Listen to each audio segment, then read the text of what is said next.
ஒரு முறை வந்து தான்சேன் வந்து அக்பருடைய இதில் பாடிக்கிட்டே இருந்தாராம்மா. ரொம்ப நாள் வந்து அக்பர் வந்து தான்சேனுடைய பாட்டுகள்லாம் கேட்டு ரொம்ப புளிச்சு போயிட்டாமா. ஏன்னா அந்த காலத்தில் நீங்கள் நினைக்கிற மாதிரி அரசவையில் மட்டும் இல்லை, அவர் அரசர் எழுந்திருக்கும் போதும் பாட்டு, சாப்பிடும் பொழுதும் பாட்டு, இடையிலும் பாட்டு, வந்து அரசவையில் ஏதாவது சின்ன பிரச்சனை ஆயிடுச்சு, மன கஷ்டம் ஆயிட்டுன்னா அங்கேயும் பாட்டு, அல்லது விகடகவி இசைக்கலைஞர்களும் விகடகவிகளும் அரசனுடன் முழுவதுமாகவே கூட இருப்பார்கள். அவங்க மிகப்பெரிய ராஜதந்திரிகளாகவும் இருப்பார்கள். அப்படிங்கிறதுக்கு தான் வந்து தென்னாலிராமன் போன்றவர்கள்லாம் அவங்களுடைய கதைகள் எல்லாம் எடுத்துக்காட்டு. தென்னாலிராமன் போன்ற மன்னர்களை விட தென்னாலிராமன் போன்ற மனிதர்கள் தான் இந்த நாட்டு மக்களுடைய மனதில் வாழ்ந்து கொண்டிருக்கிறார்கள் அப்படின்னு எல்லாம் டேவிட் சுல்மன் மற்றவங்கலாம் எழுதுகிறாங்க. அது உண்மையும் கூட. ஏன்னா அப்படிப்பட்ட தான்சேன்கிட்ட வந்து இவர் என்னையா நீ இசைக்கிற அப்படின்னு சொன்ன உடனே, சரி வாங்க இன்றைக்கி வந்து குருநாதர், எங்கள் குருநாதர் ஒருத்தர் இருக்கார், அவர் சிறப்பாக இசைப்பார், அவருடைய பாட்டை போய் கேட்கலாம் அப்படின்னு சொன்னாராம்மா. சரி அவரை கூப்பிடியா, இங்கே பாட்டு பாடட்டும் அப்படின்னு சொன்னாராம்மா. இங்கேலாம் வரமாட்டார், நாளைக்கு காலையில் நீங்கள் நேரமே எழுந்துருங்க, அவர் பாடுற இடத்துக்கு தான் நம்ம போய் பாட்டு கேட்க முடியும் அப்படின்னு சொன்னாராம்மா. சரின்னு காலையில் நேரமே எழுந்து அவருடைய பாட்டை கேட்பதற்கு போய் பாட்டை கேட்டுட்டு, என்ன பிரமாதமாக பாடுறாரு இவருக்கு வந்து, ஏன் நீ எப்படி உன்னுடைய குருநாதர்னு சொல்கிற, உங்கள்கிட்ட அப்படி பாட்டு வரலையே. அவர் சொன்னாரம்மா, அரசே நான் உங்களுக்காக பாடிக்கிட்டு இருக்கேன், அவருக்காகவே பாடிக்கிட்டு இருக்காரு, அதனால் இப்படி பாடுறாரு அப்படின்னு சொன்னாரம்மா. மருதையின் தோழரும் அப்படி தான். நீங்கள் என்ன பிரச்சனைன்னா அவர்கிட்ட, அவர் அரசியல் வந்து இப்போ கேட்குறவங்கெல்லாம் எனக்காக பேசிக்கிட்டு இருக்காரு, அவருக்காக பேசிக்கிட்டு இருக்காரு அப்படின்னு நினச்சிட்டு இருக்கீங்க. ஆனால் அவருக்காகவே அரசியலை பேசிக்கொண்டும் தொடர்ச்சியாக சிந்தித்து கொண்டும் வந்து இருக்கார். பெரியார் பேசுனதெல்லாம் வந்து ரொம்ப சிறப்பாக இருந்தது, இந்த ஆள் எப்படி இப்படி யோசனை பண்ணால் இப்படி விவரமாக இது பண்ணியிருக்காரு, அப்பயே இப்படி யோசனை பண்ணியிருக்காரு, அதை பண்ணியிருக்காரு, இதை பண்ணியிருக்காருன்னு சொன்னீங்கல்ல. பெரியார் சொன்ன ஒன்று தான் வந்துட்டு, நீங்கள் யாருமே கேட்கலின்னா கூட நானே எழுதி நானே அச்சு கோர்த்து நானே படித்து கொள்வேன் அப்படின்னு சொன்னார் இல்லையா. அந்த மாதிரி தான் இதெல்லாம். உண்மையாலுமே இசையை பற்றி பேசுவதற்கு இசையை பற்றிய ஆழ்ந்த ஞானமும் இசையினுடைய நுணுக்கங்களும் அதே வேளையில் இசை உலகில் இருக்கக்கூடிய அரசியலும் தெரிந்திருக்க வேண்டும்.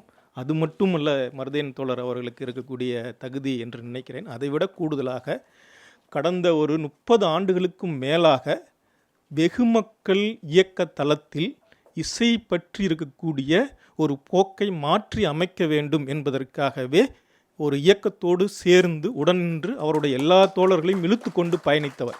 அதனுடைய விளைவுதான் தமிழ் மக்கள் இசை விழா. அது ஏற்படுத்திய தாக்கம் என்பது மிக ஆழமானது. அதற்கு முன்னே ஒரு தொடர்ச்சி இருந்தது. திராவிட இயக்கமும் கம்யூனிஸ்ட் இயக்கங்களும் எடுத்த முன் வரலாறு இருக்கிறது. அவர்கள் எடுத்த இயக்கத்தின் விளைவாக அதற்கு அப்புறமும் கூட இன்னைக்கு வந்து விளைவுகளை நாம் பார்க்க முடிகிறது. ஒன்று, கர்நாடக சாஸ்திரிய சங்கீத உலகத்தில் டி.எம். கிருஷ்ணா போன்ற கழகக்காரர்களை பார்க்கிறோம்.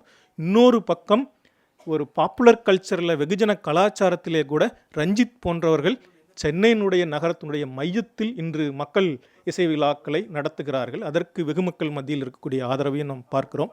அப்படிப்பட்ட தோழர் அவர் பேச இருக்கின்றார், அவரை பேசுமாறு அழைக்கின்றேன். இது ரொம்ப பெரிய பீடிகை, ரொம்ப மிகையான அறிமுகம்.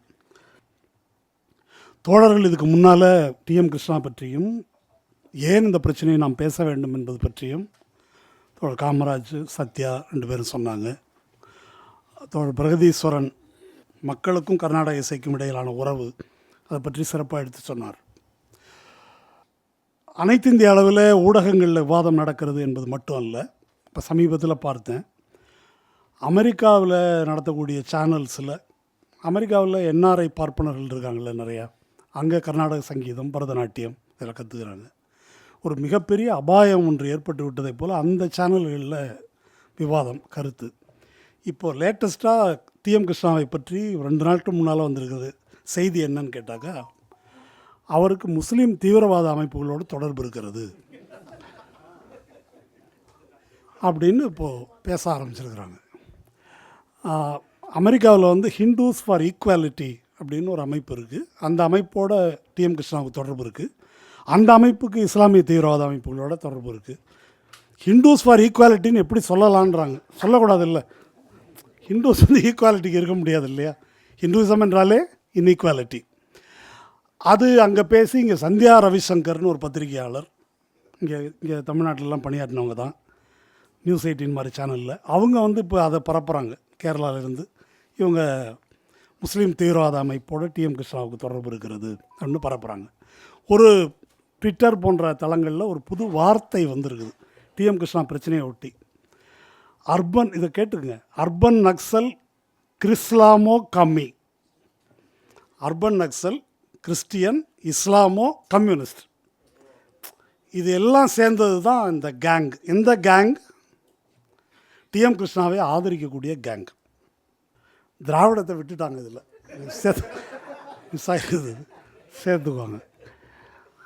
அப்போது என்ன நடைபெற்றிருக்கிறது, அவருக்கு ஒரு 8-10 ஆண்டுகளுக்கு மேலாக இந்த மியூசிக் அகாடமியில் பாட முடியாதுன்னு மறுத்த, அதற்கு வெளியே நின்று அதை விமர்சனம் செய்து கொண்டிருந்த, கர்நாடக இசையையும் அந்த மரபையும் வெளியே இருந்து விமர்சனம் செய்து கொண்டிருந்த ஒருவருக்கு மியூசிக் அகாடமி என்ற நிறுவனத்தில், மியூசிக் அகாடமி என்ற நிறுவனம் என்ன, பார்ப்பன பண்பாடு, பார்ப்பன சங்கீதம், அதற்கான கோட்டை, தலைமையகம்.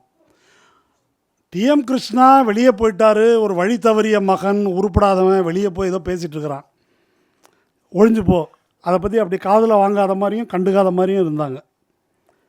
ஆனால் இந்த பீடம் இருக்குது இல்லையா, அதற்கான அதிகார பீடம், அங்கேயே கூப்பிட்டு சங்கீத கலாநிதின்னு நீங்கள் விருது கொடுக்குறீங்கன்னா அப்புறம் நாங்கள்லாம் எங்கே போகிறது அப்படின்றது இவங்களுடைய பார்ப்பன சங்கீத வித்வான்களுடைய கேள்வி. அதாவது காமராஜ் சொன்னார் இல்லையா, 1928 மியூசிக் அகாடமி என்ற நிறுவனம் எந்த நோக்கத்துக்காக உருவாக்கப்பட்டதோ, பார்ப்பன பண்பாட்டை, பார்ப்பன விழுமியங்கள் அடிப்படையிலான இசையை, அதுதான் இந்த தேசத்தின் இசை, அதுதான் இந்த தேசத்தின் பண்பாடு என்று நிலைநாட்டுவதற்காக உருவாக்கப்பட்ட ஒரு நிறுவனம், அந்த நோக்கத்தை எதிர்த்து பேசுகின்ற, விமர்சிக்கின்ற, அம்பலப்படுத்துகின்ற ஒரு நபரை கூப்பிட்டு விருது கொடுக்குது. கிருஷ்ணா பேசுனது அல்ல பிரச்சனை அவங்களுக்கு, இந்த இன்ஸ்டிடியூஷன் அதை எப்படி ரெக்கக்னைஸ் பண்ணலாம் என்பது தான் ரஞ்சனி காயத்ரிக்கு பிரச்சனை, என்பது தான் ரவிகிரனுக்கு பிரச்சனை, என்பது தான் பாலக்காடு மணியருடைய பேரப்பிள்ளைகள் ராம் பிரசாத் என்ற பாடகர்கள்லாம் வந்து பிரச்சனை. அதை நிறுவனம் இது கம்யூனிஸ்ட் நிறுவனம், இந்து, ராமு, முரளி, இவங்கெல்லாம் ஒரு கேங்கு. இந்த பிரச்சனையை எப்படி எதிர்கொள்வது, பொதுமக்கள் மத்தியில், அவர்கள் தரப்பு மக்கள் மத்தியிலேயே இதற்கு எதிரான கருத்தை எப்படி உருவாக்குவது அப்படின்னு சொன்னால், கிருஷ்ணா சொல்லுகின்ற விஷயங்களுக்கு மறுப்பு சொல்லி, கிருஷ்ணா சொல்வது தவறு, உண்மைக்கு மாறானது, பொய்யானதுன்னு பேசலாம். ஆனால் அப்படி பேசுவதற்கு முடியாது அவங்களால, அதை நம்ம பின்னால் பார்ப்போம். அதனால் அதுக்கு என்ன குறுக்கு வழி அப்படின்னு சொன்னால், பெரியார் ஜெனோசைடு, பார்ப்பனர்களை இனப்படுகொலை செய்கிறேன்னு பேசினார், அவரை பற்றி பாடுகிறார். ராமனை பற்றி தியாகையர் வாழ்நாள் முழுதும் பாடினார், அதற்காகவே வாழ்ந்தார். அந்த ராமனை பாடிய வாயால் இவன் பெரியாரை பாடுறான். ராமனுக்கு செருப்பு மாலை போட்ட பெரியாரை பாடுகிறான். இதெல்லாம் இப்போது விவாதத்தில் இருக்கிறது. எம்எஸ் சுப்புலட்சுமி ஒரு மிகப்பெரிய ஐக்கான் இந்த கர்நாடக சங்கீதத்துக்கு. அந்த எம்எஸ்ஐ இழிவுபடுத்தி இவர் பேசுகிறார். என்ன இழிவுபடுத்தி பேசினாரா அதை நம்ம பின்னால் பார்க்கலாம். இழிவுபடுத்தி பேசுகிறார். தியாகையரை இழிவுபடுத்தி பேசுகிறார். தியாகையர் தான் இதுக்கு பிதாமகன், அவர் செயின்ட் தியாகராஜா. அவரை இழிவுபடுத்தி இவர் பேசுகிறார், விமர்சனம் பண்ணி பேசுகிறாரு. தியாகையர் பாடிய சில பாடல்கள் ஆணாதிக்கம், சாதி எல்லாம் நியாயப்படுத்துறதுனால அந்த பாடல்களை நான் பாட மாட்டேன் என்று சொல்லுகிறார். அவர் எதற்காக இசை பாடினார் என்பதை பற்றியெல்லாம் இவர் ஒரு விளக்கம் சொல்கிறாரு. இப்படி அதை கிரிட்டிக்கலாக பார்க்குறாரு. அது தியாகையரையே அவமதிப்பது, அவரை இழிவுபடுத்துகிறார். இதெல்லாம் தான் நாங்கள் கோவப்படுறதுக்கு காரணம். மற்றபடி மற்றவாள்லாம் கற்றுக்கக்கூடாதுன்னு நாங்கள் என்ன சுவராக எழுப்பியிருக்கிறோம்? வரக்கூடாதுன்னு நான் சொல்கிறேன். இந்த அகாடமியில் ரஞ்சனி காயத்ரியோ மற்ற எல்லாருமே இதை பேசுகிறாங்க. அவங்க வர்றதில்லை. ஏன்னாக்கா இது ரொம்ப உயர்ந்த சங்கீதம். இதை புரிஞ்சுக்கிறதுக்கு மூலபலம் வேணும். மூலபலம் ஜாஸ்தி இருக்கிறவங்க மட்டும்தான் இதை புரிந்து கொள்ள முடியும். அதனால் மற்றவர்கள் வருவதில்லை. ஆனால் அதை திசை திருப்பி நாங்கள் நான் பிராமின்லாம் வர வேண்டாம் அப்படின்னு சொன்ன மாதிரியும், அவர்களையெல்லாம் மட்டமாக நாங்கள் பேசியது போலவும் ஒரு பிராமணர்களுக்கு எதிராக ஒரு துவேஷத்தை கிளப்பி விடுகிறார்கள். இது பொய்யானது, இது பொய், பச்சை பொய் என்று திரும்ப திரும்ப சொல்லுகிறார்கள். இந்த விஷயங்கள் எல்லாம் தெரியாமல் ஒரு பேசி கொண்டிருப்பவர்கள் எல்லாம் இன்றைக்கு டிஎம் கிருஷ்ணாவை ஆதரித்து பேசுகிறவன் எவனுக்காவது கர்நாடக சங்கீதம் தெரியுமான்னு கேட்குறாங்க. நான்லாம் 10 வருஷம் 15 வருஷம் 20 வருஷம் நாங்கள் இதிலேயே ஊறினவங்க. அதனால் நாங்கள்லாம் ஆர்டிஸ்ட், இவனுங்கள்லாம் ஆக்டிவிஸ்ட். ஆக்டிவிஸ்டுகள் தான் இப்போ கர்நாடக சங்கீத டிஎம் கிருஷ்ணாவை ஆதரிக்கிறார்கள், ஆர்டிஸ்டுகள் யாரும் ஆதரிப்பதில்லை என்று சொல்லுகிறார்கள். இது நமக்கு தெரிஞ்ச ஒரு அலைகள் ஓய்வதில்லை படத்தில் ஒன்று வருது இல்லையா, மீனவ பெண்ணுக்கு ஒரு பார்ப்பன ஒரு பெண்ணு, அவனோட பையன்தான் லவ் பண்ணுவார் கார்த்திக் ராதாவை. அந்த பொண்ணை கிண்டல் பண்ணி என்ன போடுவார், அதுக்கெல்லாம் ஞானம் வேணும் ஞானம் வேணும் டோய். அதுதான் இப்போ நமக்கு சொல்கிறாங்க, அதுக்கெல்லாம் ஞானம் வேணும் டோய், உங்களுக்கெல்லாம் ஞானம் கிடையாது, அதை பற்றி பேச முடியாதுன்னு சொல்லுகிறார்கள். இப்போ அந்த ஞானத்தை பற்றி தான் நம்ம பேசணும். டிஎம் கிருஷ்ணா 2 நூல்கள் எழுதியிருக்கார் முக்கியமாக. ஒன்று சதர்ன் மியூசிக். சதர்ன் மியூசிக் என்று கர்நாடக இசையின் வரலாறை கடந்த 2 நூற்றாண்டுகளில் அது எப்படி பார்ப்பனர் அல்லாதாரிடமிருந்து, சில வேளைகளில் இஸ்லாமியர்களிடமிருந்து எப்படி பார்ப்பனர்கள் கைக்கு அது கொண்டு வரப்பட்டது, அது எப்படி பார்ப்பன மயமாக்கப்பட்டது என்பதை ஹிஸ்டாரிக்கலாக எழுதியிருக்கிறார் அந்த சதர்ன் மியூசிக். அந்த புத்தகம் 2013 வெளியாகிருக்குது. 2020 2வது ஒரு நூல் எழுதியிருக்கிறார். அந்த நூல் மிருதங்கம் என்ற இசைக்கருவியை பற்றியது. அந்த மிருதங்கம் என்ற இசைக்கருவி எப்படி உருவானது, அதன் பின்புலத்தில் இருக்கிற பார்ப்பனர் அல்லாதார் யார், தலித்கள் யார், அவங்க தான் அந்த கருவியை உருவாக்கினார்கள், அவர்களுடைய இசை ஆற்றல் என்ன, அதை எப்படி இவர்கள் இருட்டடிப்பு செய்திருக்கிறார்கள், அவர்களை எப்படி புறக்கணித்து வெளியேற்றி இருக்கிறார்கள், அவர்களை எப்படி தாழ்வாக நடத்தி இருக்கிறார்கள் என்பதையெல்லாம் நேர்காணல்கள் மூலமும் உரிய தரவுகள் மூலமும் 2 நூல்களில் எழுதியிருக்கார்.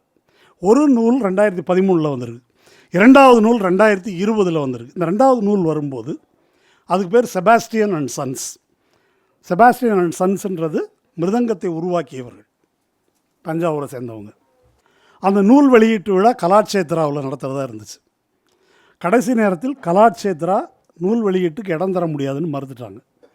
மறுத்து அதுக்கு பிறகு ஹிந்து நிறுவனத்தினுடைய அவங்களுடைய கட்டடத்தில் அங்கே வந்து நடந்தது. அது இப்போது ஒரு கேள்வி இருக்குது, இவங்கெல்லாம் மூளைப்பலம் ஜாஸ்தி உள்ளவர்கள், அறிவாளிகள் என்றெல்லாம் சொல்லிக் கொள்ளுகிறார்கள்.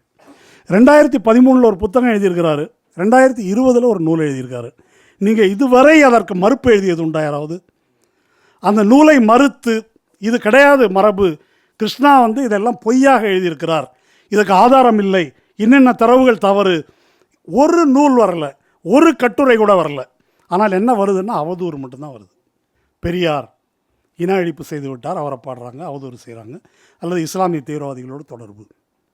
இப்போ இந்த விவாதம் நடக்கும் போதும் கூட இதைத்தான் பேசுகிறார்களே தவிர, இந்த பாலக்காடு மணியர் அப்படின்றவருடைய பேரன் ராம் பிரசாத்னு ஒருத்தர், அவர் வந்து ஃபோர்ப்ஸினுடைய டாப் 10 கம்பெனிகளில் பொருளாதாரம் படித்து அமெரிக்காவில் வேலை பார்த்துட்டு இருந்தாராம். பல லட்சக்கணக்கான ரூபாய் சம்பளம் வாங்குகிற உத்தியோகத்தை விட்டுட்டு கர்நாடக சங்கீதம் பாடுறதுக்காக வந்திருக்காரு இங்கே. அவரை கேட்டாக்கா அவர்கிட்ட நிருபர்கள் கேட்குறாங்க, டிஎம் கிருஷ்ணாவுக்கெல்லாம் நம்ம என்ன பதில் சொல்ல முடியும், நாதத்துக்கு தலைவன் சிவபெருமான், மிருதங்கம் வந்து சிவனுடையது, அதுக்கு இவர் ஒரு புஸ்தகம் எழுதுனா அதுக்கு நான் பதில் சொல்ல முடியுமா? நீங்கள் பாருங்கள், அமெரிக்காவில் ஃபோர்ப்ஸு டாப் 10 கம்பெனியில் இவன் வேலை பார்த்தவனா. ஆனால் என்ன நினச்சிட்டு இருக்கிறான்னா, 6 பேக் சிவபெருமான ஒருத்தர் கைலாசத்தில் உட்காந்துருக்கிறாரு. நம்ம ஜக்கியவாசத்தை ஒன்று ரெடி பண்ணி வச்சுருக்காருல்ல, அது மாதிரி 6 பேக் சிவபெருமான் கைலாசத்துலேயோ எங்கேயோ ஒரு இடத்துல இருக்கார், அதையே ஒத்துக்கல, ஒன்றை நான் எப்படி பேச முடியுன்றான். இவனை வந்து பெரிய படித்தவன், பட்டதாரி, டாப் 10 நிறுவனத்தில் வேலை பார்த்தாரு, இப்படி பில்டப்புகள் இதுக்கு. அப்போ இதுதான் அவர்களால் சொல்ல முடிந்த மறுப்பு என்பதை நம்ம வந்து புரிந்து கொள்ளணும். அப்போ அறிவுபூர்வமாக, அறிவியல் பூர்வமாக அவர்களால் எந்த விடையையும் இந்த கேள்விகள் எதற்கும், அவர் எழுப்புகின்ற எந்த கேள்விக்கும் சொல்ல முடியவில்லை. கேள்விகளை கிருஷ்ணா தான் இப்போ தான் முதல் முறையாக எழுப்புகிறார் என்பது அல்ல.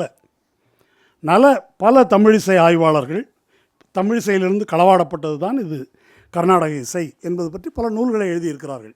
அது எல்லாத்துக்கும் ஒரு இறுக்கமான மௌனத்தின் மூலம் எல்லாத்தையும் அவர்கள் இருட்டடிப்பு செய்து வந்தார்கள்.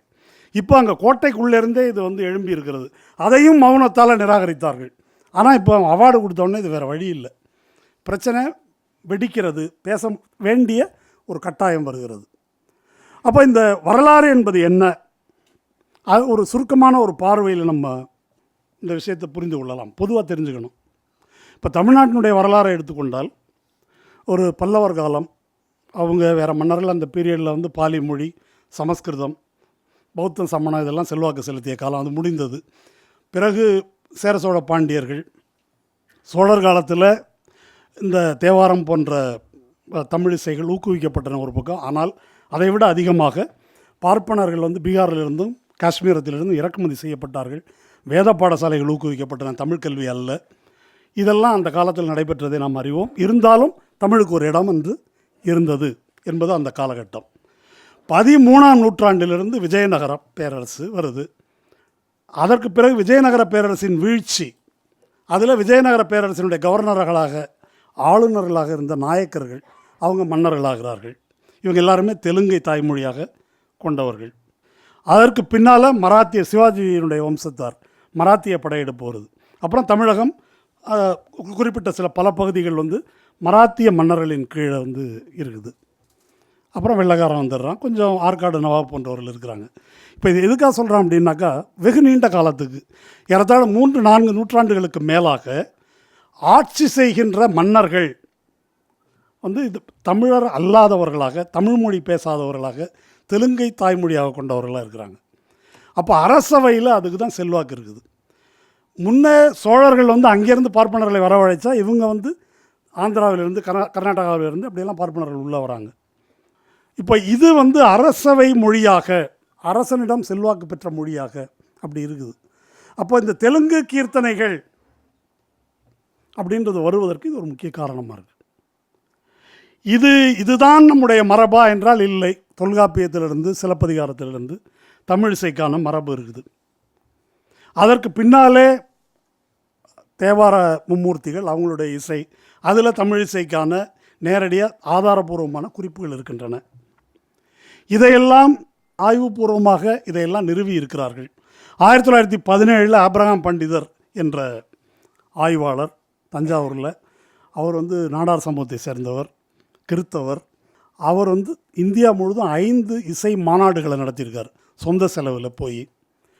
அந்த மாநாடுகளை நடத்தி கர்நாடக இசை என்று அழைக்கப்படும் இந்த இசை தமிழிசை தான் என்று நிறுவியிருக்கிறார். கருணாமிர்த சாகரம் என்ற நூலை எழுதியிருக்கிறார். இந்த மாநாட்டுகள்லாம் அவருடைய பெண்களை வீணையில் பயிற்றுவித்து பெண்களை கூட்டும் போய் டெமான்ஸ்ட்ரேஷன் பர்ஃபார்மன்ஸ் எல்லா இடத்துலையும் நடத்தியிருக்கிறார். இந்த நூல் வந்து ஒரு பெரிய நூல், அது ஏறத்தாழ 1500 பக்கம் நினைக்கிறேன். 1917 வெளியாகுது கருணாமிர்த சாகரம் என்ற நூல். அந்த நூலில் இது எப்படி தமிழிசை மூலத்திலிருந்து களவாடப்பட்டது தான் கர்நாடக இசை என்பதை நிறுவுகிறார். அவர் நிறுவனது மட்டுமல்ல, அதை கொண்டு போய் திருவையாறில் இருக்கிற சமஸ்கிருத கல்லூரி முதல்வரிடம் கொடுத்து, நாராயண சாஸ்திரின்னு ஒருத்தர், அவர்கிட்ட கொடுத்து இந்த ஆய்வை பற்றி நீங்கள் என்ன சொல்கிறீங்க சொல்லுங்கள் அப்படின்னு கருத்து கேட்குறார். அவர் முன்னுரை எழுதுகிறார். பார்ப்பனர்கள் பொதுவாக அந்த காலகட்டத்திலேயே இந்த இசை எங்களுடையது என்று சொல்வதற்கு அவர்கள் கொடுத்து வந்த ஆதாரம் என்பது என்ன அப்படின்னு கேட்டிங்கன்னாக்கா, சரிகம பதனி என்ற சொற்கள் இருக்குது. சா என்றால் சட்ஜம், ரீ என்றால் ரிஷபம், கா என்றால் காந்தாரம், மா என்றால் மத்தியமம், த தெய்வதம், நீ நிஷாதம். இதிலிருந்தே தெரியலையா இது எங்களுக்கு தான்ட்டு என்பது தான் வந்து அவர்கள் சொல்லி வந்த விளக்கம். இவையெல்லாம் இடுகுறி சொற்கள், குறியீட்டு சொற்கள். இது உங்களுடையது என்று நிறுவுவதற்கானது அல்ல என்பதை ஆய்வுபூர்வமாக சொல்கிறாரு. அந்த நாராயண சாஸ்திரி அதை ஏற்றுக்கொண்டு, ஆமாம் இது திராவிட சங்கீதம், இந்த வரியை நான் படித்து காமிக்கிறேன், இந்த திராவிட சங்கீதத்தை நாம் எடுத்துக்கொண்டிருக்கிறோம் என்று அவர் இந்த நாராயண சாஸ்திரி அதனுடைய முன்னுரையில் அதை விளக்கி சொல்லுகிறார். அப்படி ஏற்றுக்கொள்ளுகிறார். அதற்கு பின்னால் சங்கீத அகாடமி, இந்த அகாடமியினுடைய தலைவராக இருந்தவர் முடிகொண்டான் வெங்கட்ராமையர் என்பவர், தமிழ் இசையை தீவிரமாக எதிர்த்தவர். பின்னால் 1970களில் சிலப்பதிகாரத்தில் தமிழிசை என்பதை முனைவர் எஸ் ராமநாதன் நூலாக வெளியிட்டு அந்த நூலுக்கு இவர்கிட்ட முன்னுரை கேட்குறாரு. அந்த முன்னுரையில் வேறு வழியின்றி முடிகொண்டான் வெங்கட்ராமையர் ஒரு முன்னுரை எழுதுகிறார். அந்த ஆய்வுகளை எல்லாம் பார்த்துட்டு, சிலப்பதிகாரத்தில் சங்கீதத்தை பற்றி சொல்லியிருக்கும் காதைகளில் நான் பார்த்து அறிந்தவரை அதில் உள்ள இசையின் அடிப்படையான இலக்கணமானது தமிழ் மொழியில் இருப்பதற்கென எந்த விதத்திலும் வேறுபாடு ஒன்றும் இருப்பதாக தெரியவில்லை. இது ஒன்று. பரதநாட்டிய சாத்திரம், சங்கீத ரத்னாகரம் முதலிய வட நூல்களில் உள்ளனவும் இதில் சொல்லியிருப்பனவும் முற்றிலும் ஒன்றாகவே காணப்படுகின்றன. இதுதான் ஸ்டேட்மெண்ட். சிலப்பதிகாரத்தில் சொல்லியிருப்பதும் சங்கீத ரத்னாகரம் என்ற நூலில் சொல்லியிருப்பதும் ஒன்று தான். சிலப்பதிகாரத்தின் காலம் என்ன? கிபி 2ஆம் நூற்றாண்டு. சங்கீத ரத்னாகரம் என்ற நூல் 13ஆம் நூற்றாண்டு, சாரங்கதேவருடைய நூல். எது முன்னே எது பின்ன அப்படி எழுதலை அவர். எது முன்னே எது பின்னன்றதை சொல்லலை. அப்போ 2ஆம் நூற்றாண்டிலிருந்து வழக்கில் இது இருக்கிறது. இதை சாம்பமூர்த்தி என்ற இசை பேராசிரியரும் அதுக்கு முன்னுரை எழுதியிருக்கிறார். அதனால் இவ்வளவு தரவுகள் இருந்தும் இதை இது தமிழிசைதான் என்ற பெயரில் இது அழைக்கப்படவில்லை அப்படின்றது தான் ரொம்ப முக்கியம்.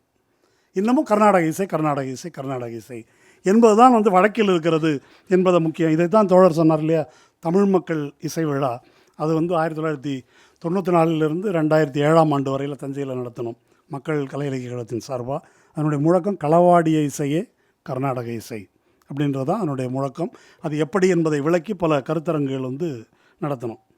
அப்போது இதுதான் பழந்தமிழ் இசையின் வரலாறு. இப்போ நான் சொல்லக்கூடிய இந்த காலகட்டத்தில் 13ஆம் நூற்றாண்டுக்கு பிறகு இந்த தெலுங்கு மராத்திய ஆட்சிகள் இதெல்லாம் வரும்போது வந்த பார்ப்பனர்கள் இந்த இசையின் வழியாகத்தான் இவர்கள் சொல்லிக் கொள்ளுகின்ற இசையை அவர்கள் உருவாக்கி கொண்டார்கள் என்பது தான் வரலாறு. அதுக்கு முன்னால் என்ன இருந்துச்சு?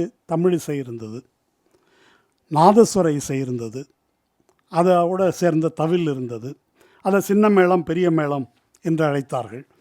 பெரிய மேளம் என்று கோயிலில் இசைக்கப்படுவது, சின்ன மேளம் என்பது மன்னர்களுக்கோ அல்லது பெருந்தனவந்தர்களுக்கோ இசைக்கப்படுவது.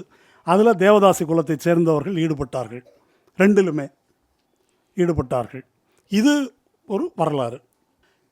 இவர்கள் சொல்லுகின்ற மும்மூர்த்திகள் இருக்காங்க, தியாகையர், சியாமா சாஸ்திரி, முத்துசாமி தீட்சிதர், 3 பேர் சொல்கிறாங்க. அதற்கு முன்னால் அருணாச்சல கவிராயர், மாரிமுத்தா பிள்ளை, முத்துத்தாண்டவர் என்ற தமிழ் மும்மூர்த்திகள் இவர்களுக்கு காலத்தால் முந்தியவர்கள் அவங்க இருந்திருக்கிறாங்க. அப்போ இதுக்கு முன்னால் சமஸ்கிருத பாடல்கள் பாடப்பட்டன, தெலுங்கு பாடல்கள் பாடப்பட்டன என்பதற்கெல்லாம் வரலாறுலாம் இங்கே கிடையாது. அதுக்கு முன்னால் இந்த பாடல்கள் தான் பாடப்பட்டிருக்கின்றன. அல்லது நாதஸ்வர இசையில் இந்த லிரிக் பாடல் இல்லாத இசை தான். நாதஸ்வரம் என்ற கருவி கீர்த்தனை பாடுவதற்கான கருவி அல்ல, அது வெறும் ராகத்தை இசைப்பதற்கான கருவி. அப்படித்தான் அது பயன்படுத்தப்பட்டு வந்தது. அதை பற்றி நம்ம பேசுவோம். அப்படித்தான் அது இசைக்கப்பட்டு வந்திருக்குது. அப்போ கோயிலிலும் அரசவையிலும் தான் இந்த இவங்க சொல்கிற இந்த இசையெல்லாம் உருவாக்கப்பட்டிருக்குது. தியாகையர் சொல்கிறதோ முத்துசாமி தீட்சிதர் சொல்கிறதோ இதெல்லாம் அங்கே தான் உருவாக்கப்பட்டிருக்குது. இப்போது நம்ம காமராஜ் சொன்னார் இல்லையா, சங்கீத அகாடமி, இந்த இசை உருவானதெல்லாம் இந்த சங்கீத அகாடமி தான் இதை உருவாக்கியது, கர்நாடக சங்கீதத்தை. அது என்ன? நகரமயமாக்கம் அப்படின்றது வந்த பிறகு தான் மேடை கச்சேரின்றது வருது. அதுக்கு முன்னால் மேடைன்னு ஒன்று கிடையாது. என்ன மேடை? மேடை ஒரு மேடை தான். ஒன்று ராஜாவோடு இல்லை பண்ணையார் இல்லை ஜமீன்தார் அவங்களுக்கு முன்னால் நிகழ்த்துவது தான் மேடை. பொதுவான மேடை நகரம், அதில் இந்த மாதிரி ஒரு நடுத்தர வர்க்கம் அவங்க கேட்பதற்கு ஒரு இடம் அப்படின்றதெல்லாம் நகரமயமாக்கத்துக்கு பிறகு தான் வருது. அது 20ஆம் நூற்றாண்டின் ஆரம்ப பகுதி தான். அந்த காலகட்டம் வரையிலும் இப்போது இந்த கர்நாடக சங்கீதம் என்று இவர்கள் அழைக்கின்ற இந்த இசையின் கருவிகள், மிருதங்கம், வயலின், இதெல்லாம் இசை வேளாளர்களிடம் மட்டும்தான் இருந்தது. இது கிருஷ்ணா பதிவு பண்ணுறாரு. இது ஒரு மறுக்க முடியாத வரலாறு. அவங்கள்ட்ட மட்டும்தான் அது இருந்தது. பாடகர்களாகவும் அவர்கள் இருந்தார்கள். வீணையும் அவங்கள்ட்ட தான் இருந்தது. எம்எஸ் சுப்புலட்சுமியுடைய அம்மா சண்முக வடிவு அவங்க ஒரு இசைக்கலைஞர், வீணை தனம்மாள்னு இருந்தாங்க. அப்போது மற்றவர்களிடம் இந்த இசை இல்லை, இவர்களிடம் தான் இருந்தது என்பதற்கு போதிய தரவுகள் இருக்குது. 1920 வரைக்கும் அதை தரவுகளோடு கிருஷ்ணா பதிவு பண்ணுறாரு அந்த நூலில். அதுக்கு பிறகு என்ன நடக்குது? அந்த காலகட்டத்தில் தான் நகரமயமாக்கத்தை ஒட்டி பார்ப்பனர்கள் நகரத்துக்கு வருவது நடக்குது. முக்கியமாக சென்னை, அங்கே வர்றதுக்கு நடக்குது. இதற்கு முன்னால் இந்த பார்ப்பனர்கள் என்னவா இருக்கிறாங்க? இப்போ தியாகையர் இருக்கார். தியாகையருடைய காலம் 1847 இறந்துடுறார். அவர் 1767 பிறகுறார் நினைக்கிறேன். இதுதான் அவருடைய பீரியட், 1767 to 1847. நம்ம 1947 ஒரு நூற்றாண்டுக்கு முன்னால் இறந்துடுறாரு. ஏறத்தாழ சமகாலத்தவர்கள் தான் மற்ற முத்துசாமி தீட்சிதர், சியாமா சாஸ்திரி இவங்கெல்லாம். அப்போ அவங்க எங்கேருந்து இசையை எடுத்துக்கொண்டார்கள், எங்கேருந்து கற்றுக்கொண்டார்கள் ஒரு கேள்வி இருக்குது. அதை பற்றி இப்போ அவர் சொன்ன ஜப்பானிய ஆய்வறிஞர் இதை பற்றி எழுதியிருக்கார். சின்ன மேளம், பெரிய மேளம், இந்த இந்த இசையினுடைய வரலாறு பற்றி எழுதியிருக்கார். அவர் இசை வேளாளர்கள்ட்ட போய் வந்து கேட்குறாரு. அவங்க என்ன சொல்கிறாங்க அப்படின்னாக்கா, முத்துசாமி தீட்சிதருக்கு நாதஸ்வர வித்வான்கள் அவரோட இன்டராக்ஷனில் இருந்தாங்க. சின்ன மேளம், பெரிய மேளம் இவங்கெல்லாம் முத்துசாமி தீட்சிதரோட தொடர்பில் இருந்தார்கள். அவர் திருவாரூரில் இருக்கார். அப்போ லிரிக்கு பாடலை முத்துசாமி தீட்சிதர் எழுதினார், இசையமைப்பதை நாதஸ்வர வித்வான்கள் செய்தார்கள் என்பது ஒரு தரப்பினருடைய கூற்று. இன்னொரு தரப்பு அப்படி இல்லைன்னாலும் ஒரு இன்டராக்ஷனில் தான் அவர் அதை வந்து உருவாக்கி இருக்கிறார். தியாகையர் திருவையாற்றில் தேவாரம் மற்றும் நாதஸ்வரம் இசைப்பவர்களிடமிருந்து தான் ராகங்களை டெவலப் பண்ணியிருக்கார். ஏனென்றால் அதுக்கு முன்னால் பியூரான ராகம், பியூர் ராகம், கீர்த்தனம் இல்லாத, பாடல் இல்லாத ராகம் என்பது அதை டெவலப் பண்ணி வாசிக்கிறது இருக்கு இல்லையா, அது நாதஸ்வரத்தில் தான் இருக்குது. அது வந்து இந்துஸ்தானி இசையில் இருக்கிறத நம்ம பார்க்குறோம். இந்துஸ்தானி இசையில் ஷெனாயிலையோ மற்ற வாத்தியங்கள்லையோ வாய்ப்பாடல்லையோ லிரிக் இருக்காது, பாட்டு அப்படி தேவையில்லை, ஒரு ராகத்தை டெவலப் பண்ணி பாடுவாங்க. அப்படி பாடுவது வந்து அந்த கருவியில் இருந்திருக்குது. அப்போ அந்த கருவி வழியாகத்தான் இவர்கள் வந்து அந்த மாதிரி அதுக்கான ஸ்கோப் அதை தெரிந்து கொண்டார்கள். அதுக்கு மேலே தான் இவங்க வந்து லிரிக்கை எழுதுகிறாங்க. இப்படி தான் இது உருவாகி இருக்கிறது என்ற ஆய்வை அவர் 3 சோர்ஸ் சொல்கிறார். எப்படி இந்த கர்நாடக இசை என்று சொல்லிக்கொள்ளும் இந்த இசையை இவர்கள் எங்கிருந்து உருவாக்கி கொண்டார்கள் என்பதை அந்த ஜப்பானிய ஆய்வாளர் எப்படி குறிப்பிடுறாருன்னா, 1 நாதஸ்வரம், 2 அரசவைகளில் நிகழ்த்தப்படுகின்ற நிகழ்ச்சி, 3வது சதிர், தேவதாசிகளுடைய சதிர்.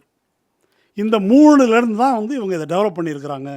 அரசவையில் என்ன நடத்தப்பட்டது அப்படின்னு சொன்னாக்கா, அரசவையில் இந்த மராட்டிய, தெலுங்கு இவங்கெல்லாம் வந்த பிறகு மகாராஷ்டிராவிலேருந்து இந்த பக்தி பாடல்கள், கதா காலட்சேபம்ன்றாங்கல்ல, அது நிகழ்த்துவது வந்து ஒரு அப்போ தான் புதுசாக வருது உள்ள தஞ்சாவூருக்குள்ளே.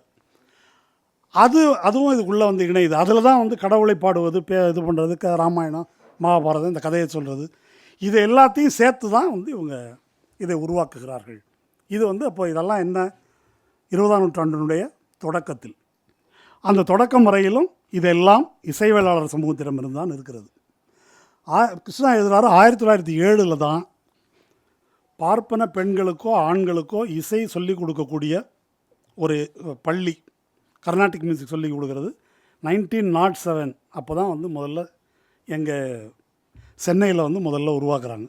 அப்போது மகாபெரியவா என்ன சொல்கிறாருன்னா, நம்ம பொண்ணுங்கள்லாம் பாடக்கூடாது வெளியே, அது தேவதாசிகளுடைய இது, மேடை ஏறக்கூடாது, நம்ம மேடை ஏறி பாடக்கூடாது, மேடை ஏறி ஆடக்கூடாது, ரொம்ப கண்டிப்பாக சொல்கிறாரு. தோழர் பாரதியாரை பற்றி கோட் பண்ணார். சங்கீத விஷயம்னு ஒரு கட்டுரையில் இந்த கீர்த்தனங்கள் இப்படியே இருக்குது, புரியலை, தமிழில் பாடணும், இதெல்லாம் வந்து எழுதுகிறாரு. ஆனால் குடும்ப பெண்களுக்கு சங்கீதம் தெரிஞ்சிருக்கணும்னு பாரதியார் எழுதுகிறாரு. ஆனால் குடும்ப பெண்கள் மேடை ஏறணும்னு எழுதலை அவர். அப்போ மேடை ஏறி பெண்கள் பாடக்கூடாது அப்படின்றது அதுக்குள்ளேயே இருக்குது. இதுதான் மகாபெரிவாளுடைய உத்தரவாகவும் இருக்குது. நீங்கள் 1929 தான் தேவதாசி ஒழிப்பு ஒரு கடுமையான போராட்டத்துக்கு பிறகு இங்கே சென்னை சட்டசபையில் வந்து நிறைவேறுது. 1929 இந்த தேவதாசி ஒழிப்பு நிறைவேறும் போது ஒரு பெரிய பிரச்சனை வருது. நகரங்களிலும் சரி கிராமங்களிலும் சரி, அந்த பெண்களிடம் இசை கலை இருக்கிறது, இன்னொரு பக்கம் அவங்க வந்து கேடாக பயன்படுத்தப்படுகிறார்கள். இப்படி ஒரு சூழல் இருக்குது. இந்த 2வது அம்சத்தை வைத்து தான் தேவதாசி ஒழிப்புன்றது அமலாகுது. தேவதாசி ஒழிப்பு அமலான பிறகு அதில் நிறைய சிக்கல்கள் வருது.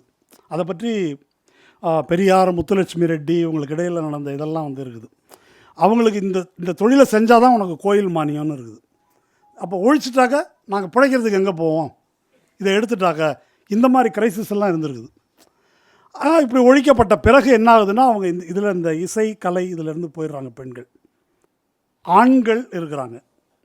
அந்த ஆண்கள் வந்து இந்த நாதஸ்வர வித்வான்களாக, தவில் வித்வான்களாக மட்டுமல்ல, நட்டுவனார்கள்னால் யார், இதை இந்த டான்ஸ் டைரக்டர், என்ன சொல்கிறது, கொரியோகிராஃபர் அவங்க தான் நட்டுவனார்கள். அப்படி இருக்கிறாங்க. இப்படி ஆன பிறகு அந்த பீரியடில் தான் இவங்க உள்ளே வராங்க. இந்த சதிர் என்பது தஞ்சாவூர் நால்வர்னு சொல்லுவாங்க. அவர்களால் இசை வேளாளர்களால் உருவாக்கி வளர்க்கப்பட்ட சதிர் என்ற அந்த நடனம், அதுக்கு புது பேர் வருது பரதநாட்டியம்னு.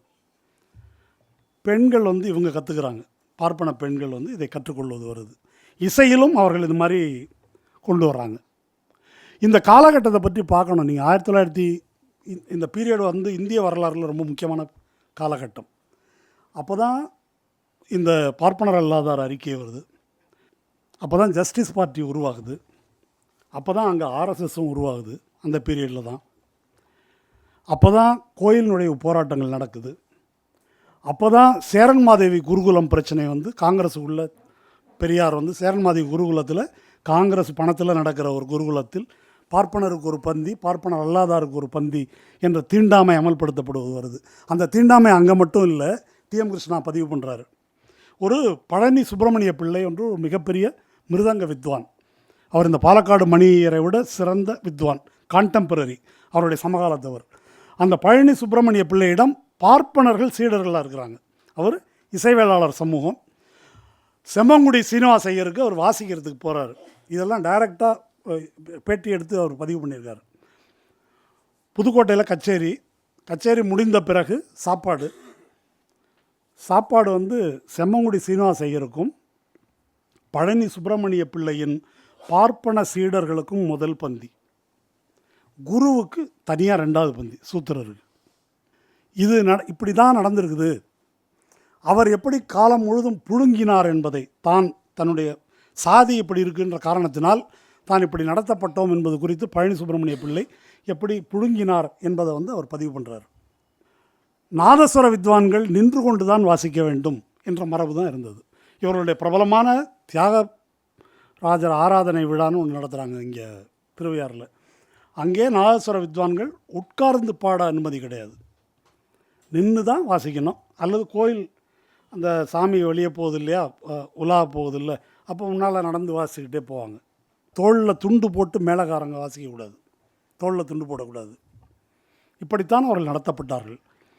திருவாவடுதுறை ராஜரத்னம் பிள்ளைன்னு இருந்தார், மிகச்சிறந்த ஒரு கலைஞர்.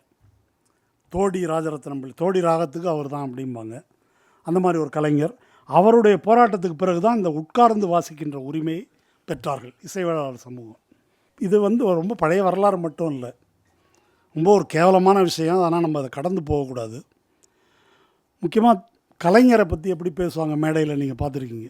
அவருடைய சாதியை சொல்லி இசைவேளாளரில் 2 இருக்குது. நேரடியாக இசை இது மட்டும் பண்ணுறவங்க. வட தமிழகத்தில் மருத்துவர் சமூகமும் இந்த இசைவேளாளர் இதுவும் ஒன்றா இருந்திருக்குது. அதனால் எஸ்எஸ் சந்திரன் போன்ற நாலாந்தர பேச்சாளர்கள்லாம் நீ திருவாரூர்லேருந்து வரும்போது என்ன எடுத்துகிட்டு வந்த, ஒரு தகர டப்பாவும் இதுவும் அப்படின்னு மேடையில் பேசுவது, நீ என்ன குலாம்னு பேசுகிறது, இப்படி இழிவுபடுத்தப்பட்ட ஒரு சமூகம். இந்த பின்புலத்தில் நாம் இதை வந்து புரிந்து கொள்ளணும். அதெல்லாம் அந்த காலம், இன்றைக்கி இல்லை என்று பல நேரங்களில் பேசுகிறாங்க. இப்போ இந்த பிரபல கர்நாடக இசைக்கலைஞர் சுதா ரகுநாதன், அந்த அம்மா பொண்ணு ஏதோ ஒரு ஆஃப்ரோ அமெரிக்கன் கருப்பின இளைஞனை கல்யாணம் பண்ணிட்ட உடனே அவங்கள ரொம்ப கேவலப்படுத்தி எல்லாம் பண்ணாங்க. அப்போ முற்போக்காளர்கள் தான் அவங்களுக்கு சப்போர்ட்டாக நின்றாங்க. இப்போ அந்த அம்மா சொல்லுது, அது ஒரு கோயிலுக்குள்ளே போகிறோம், கர்ப்பகிரகத்துக்குள்ளே எல்லாரும் போயிட முடியுமா, அந்த மாதிரி தான் இது. இந்த அனாலஜி வந்து நல்லா இருக்குது, ஒப்பீடு. இதுதான் அவங்க சொல்ல வர்றது.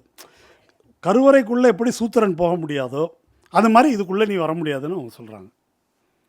அவங்க இல்லைன்னு சொன்னாலும் அவர்கள் வாயிலே அந்த உதாரணம் வருவது எப்படி வருதுன்னா, அதெல்லாம் சில விஷயம் சில பேருக்கு தான் அப்படி தான் வரும். இதை வந்து அவர்களால் இவ்வளவு கால மாற்றத்துக்கு பிறகும் ரொம்ப இயல்பாக அந்த சாதி உணர்வு வந்து அவங்கள்ட்டேருந்து வருது. அது நம்ம பேசுகிறது அசிங்கம், கேவலம் என்பது கூட ஒரு கடுகளவும் உணராத அளவுக்கு, அந்த அளவுக்கு அது ரத்தத்தில் வந்து ஊறி இருக்குது. அப்படி இயல்பாக அந்த உதாரணத்தை கொடுத்து பேசுகிறார்கள். அதனால் நாங்கள் என்ன சுவராக எழுப்பியிருக்கிறோம், நாங்கள் என்ன கீழாவாக நடத்தினோம், நாங்கள் என்ன அப்படியா நடத்தினோம் என்று இவர்கள் பேசுவது பூரா பொய். இந்த பொய் எடுபடுவதற்கு என்ன காரணம்னா, இந்த ஹிஸ்ட்ரி, இந்த வரலாறு பற்றி நமக்கே பலருக்கு தெரியாமல் இருப்பது அப்படின்றது தான். இதை வந்து அந்த சதர்ன் மியூசிக் என்ற புத்தகத்தில் அவர் ஒரு சித்திரமாக கொடுக்குறார். அதனால தான் இது அவர்களால் அதை சேலஞ்ச் பண்ணவோ பதில் எழுதவோ மறுக்கவோ அவர்களால் முடியலை. 2வது அவருடைய முக்கியமான நூல். ஏன் இந்த 2 நூல்களை சொல்கிறேன்னாக்கா, இதுதான் அவர்களுடைய வன்மத்துக்கு வந்து காரணம். இதை தான் இது வரைக்கும் அவர்களால் மறுக்க முடியல.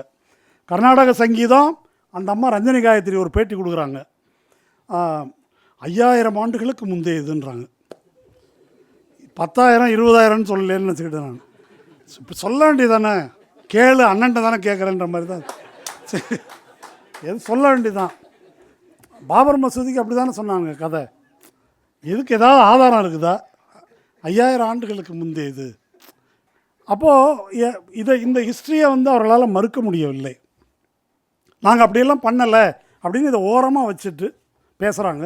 அவர் தோழர் சொன்னார் இல்லையா, இப்போ பர்காத்தத்து பண்ணுறவங்க கூடவே எதையும் படிக்கிறது இல்லை, எதை பற்றியும் தெரியாது, தெரிஞ்சாலும் பேசுகிறதில்லை. அது ரொம்ப முக்கியம்.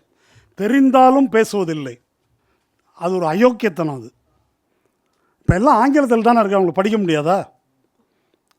அது பேசுவதில்லை அவர்கள். இரண்டாவது முக்கியமான நூல் அந்த செபஸ்தியான் அண்ட் சன்ஸ். அது ரொம்ப ரொம்ப முக்கியமான புத்தகம். அது முதல் நூலை காட்டிலும். அது வந்து இந்த மிருதங்கம் என்ற இசைக்கருவியை பற்றி எழுதுகிறார். அந்த மிருதங்கம் என்ற இசைக்கருவியை யார் உருவாக்குகிறார்கள், யார் உருவாக்கினார்கள்? Sir CV. ராமன் கேள்விப்பட்டிருப்பீங்க, நோபல் பிரைஸ் வாங்கினார் இல்லையா? அவர் வந்து ஒரு ஆய்வு கட்டுரை எழுதியிருக்காரு மிருதங்கத்தை பற்றி. உலகில் இது போன்ற ஒரு தாளக்கருவி கிடையாது வேற எங்கேயும். ஃபிசிக்ஸ் ஆய்வு அது கிடையாது. ஒரு ரிதம் இன்ஸ்ட்ருமெண்ட்டில் ஹார்மனி வந்து வேறு எங்கேயும் கிடையாது உலகத்தில். இதில் அந்த மாதிரி ஒரு ஹார்மனி இருக்குது அப்படின்னு அவர் 1907 நினைக்கிறேன் ஒரு ஆய்வு கட்டுரை எழுதியிருக்கிறார். அதுக்கு அவருக்கு அவர் கல்கட்டாவிலேருந்து எழுதியிருக்காரு. அவருக்கு ஆய்வுக்கான மிருதங்கம் தஞ்சாவூர்லேருந்து தான் போயிருக்குது. ஆனால் அவர் யார் இந்த மிருதங்கத்தை செஞ்சாங்க, இவ்வளோ பெரிய அற்புதமான விஷயத்தை எழுதுகிறார் இல்லையா, இப்படி ஒரு ஐட்டத்தை எவன்டா செஞ்சதுன்னு அவருக்கு அது தோணலை. அதை பற்றி அவர் எழுதவும் இல்லை, சொல்லவும் விரும்பலை. இப்போது இந்த கருவியை பற்றி கிருஷ்ணா வந்து எழுதுகிறார் இந்த செபாஸ்டியன் அண்ட் சன்ஸ் என்பதில். இந்த மிருதங்கம் என்பது எப்படி உருவானது, இதை வந்து நம்ம வெறுமன பார்ப்பனர் அல்லாதார் இந்த கோணத்தில் மட்டும் நம்ம பார்க்க வேண்டியதில்லை. ஒரு வரலாறை எப்படி பார்க்கணுன்றது இருக்கு இல்லையா, அதை புரிந்து கொள்வதற்கு இது வந்து அவசியம். அதற்கு முன்னால் தவில் என்ற தாளக்கருவி இருக்குது. மிருதங்கம் என்ற தாளக்கருவி 2 ரூட் இருக்குதுன்னு அவர் சொல்கிறார். ஒன்று புதுக்கோட்டையிலேருந்து இசைவேளாளர் மரபில் செய்யப்பட்ட மிருதங்கம் ஒன்று இருக்குது. இன்னொரு மிருதங்கம் எது அப்படின்னு சொன்னால், மராட்டியர்கள் தமிழ்நாட்டுக்குள்ளே வரும்போது மகாராஷ்டிராவிலிருந்து ஒரு பக்தி மரபு சார்ந்த ஒரு பாடல் முறை வந்து வருது, நாரதீய பாடல் முறை அப்படின்னு சொல்லி. அதில் வந்து நாராயணசாமி அப்பா என்று பார்ப்பனர் அல்லாதார் ஒருத்தர், அவர் ஒரு மிருதங்கத்தோடு இங்கே வராரு, அந்த அடிச்சுக்கிட்டு பாடுறது. இது இல்லாமல் ஒரு பேர் சரியான நினைவில், ஒரு சையத் மியான்னா ஏதோ பேர், அவர் டோலக்கு முஸ்லீம் அவர். இது 3 தஞ்சாவூரில் இருக்குது. இந்த 3 இதெல்லாம் வந்து கிட்டத்தட்ட தியாகையர் காலம்னு வச்சுக்கலாம். தியாகையர் காலமும் அதற்கு பிந்தைய காலம். இப்போது இசை தெரிந்தவர்களுக்கு தெரியும், இப்போது பாடும்போது ஸ்ருதி சேர்ப்பாங்க, பார்த்துருக்கீங்களே, தம்பூரா, ஸ்ருதிப்பெட்டி, ஒவ்வொருத்தருடைய ஸ்கேல் என்ன. சீராழி கோவிந்தராஜன் டாப்பில் பாடுவார், ஜெயசுதாஸ் வந்து அவருடைய ஸ்கேல் வந்து வேறு. அந்த மாதிரி ஒரு ஸ்ருதி சேர்த்து கொள்வார்கள் பாடுவதற்கு முன்னால். அப்படி ஸ்ருதி சேர்ப்பதற்கு அப்போ அந்த காலத்துலேயும் பாடகர்கள் எப்படி இருந்திருக்கிறாங்க, எம்.கே. தியாகராஜ பாவதர், சீராழி கோவிந்தராஜன் மாதிரி டாப்பில், நல்ல சித்து ஸ்ரீராம் மாதிரி டாப்பில் பாடக்கூடிய ஆட்கள் இருந்திருக்கிறாங்க. பேஸில் பாடக்கூடியவர்கள் ஜெயசுதாஸ் போலவோ அல்லது எஸ்பிபி போலவோ அது மாதிரி பாடகர்களும் இருந்திருக்கிறார்கள். இப்போது இவங்களுக்கு தாளம் வந்து வாசித்தாக்கா அது அது தாளம் வேறு ஸ்ருதியில் இருக்கும். அப்போ அன்றைய நிலைமை என்னவென்றால், அந்த மிருதங்கத்தின் ஸ்ருதிக்கு தான் பாடகன் பாடணும். நீ தியாகராஜ பாவதாக இருந்தால் இறங்கி வரணும், ஜெயசுதாஸாக இருந்தால் கொஞ்சம் ஏறி போகணும், மிருதங்கத்துக்கு என்ன ஸ்ருதியோ அதுக்கு தான் நீ பாடணும் என்ற கண்டிஷன் தான் இருக்குது. இந்த சூழலில் தான் பார்ப்பனர்கள் பாடகர்களாக இவங்க உள்ளே வராங்க. இந்த வித்வான்களோ எழுதுகிறவங்களோ இவங்க வர்றாங்க. இப்போது பாடகர்களுடைய ஸ்ருதிக்கு மிருதங்கம் தேவைப்படுகிறது. பாடகர்களுடைய ஸ்ருதிக்கு மிருதங்கத்தை செய்வது யாரால் செய்ய முடியும்? மிருதங்கம் என்பது கட்டை, தோல். கட்டையை டீல் பண்ணுறவர் ஆசாரி, தோலை டீல் பண்ணுறவர்கள் தாழ்த்தப்பட்டவர்கள். இப்போ இவங்களை வச்சு தான் இதை செஞ்சாகணும்.